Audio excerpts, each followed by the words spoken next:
கிபி 11ஆம் நூற்றாண்டு வீரராஜேந்திர சோழர் அதாவது ராஜராஜ சோழனால் கட்டப்பட்டது.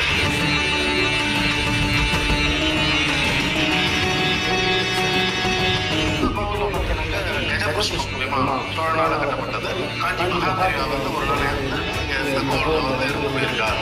எங்க பெரியவர்கள் சொல்லியிருக்காரு. இன்னைக்கு வரைக்கும் என்னோட ஜேர்னி பார்த்தீங்கன்னா இட்ஸ் வெரி பிக் ஜேர்னி. இன்னைக்கு நான் ஒரு பெரிய பிக் கார்பரேட்ல ஒர்க் பண்றேன். என்னோட சேலரியும் ஹை. இதுக்கு எல்லாத்துக்குமே ஃபர்ஸ்ட் சோர்ஸ் யாருன்னு கேட்டீங்கன்னா இதுதான்.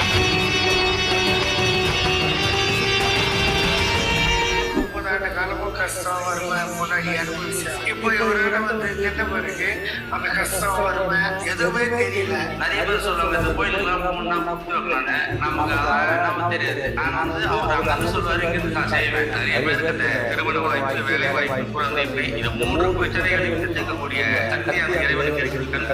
பார்த்திருக்கிறோம்.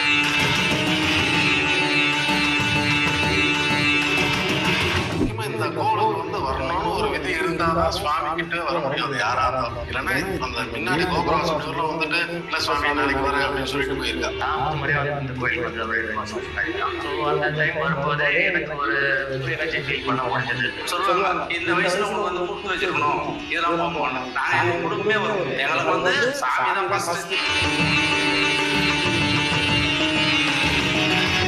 ஆலயத்தின் நுழைவாயில் வலதுபுறத்தில் உள்ள வாசகால் கல்களில் 2 பக்கம் கல்வெட்டுகள் இருக்கின்றன.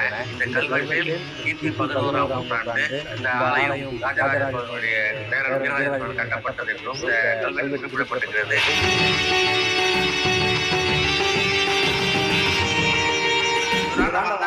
அவங்க வந்து நல்லதாங்க. இவர் வந்து 20 வருஷமா இருந்தாரா பிரதீக் எங்கேஸ்வரா இவரால் வந்து அதான் இவர் வந்து ஜபம் பண்ணதால இவரோட நிறைய சக்தி இருக்கு.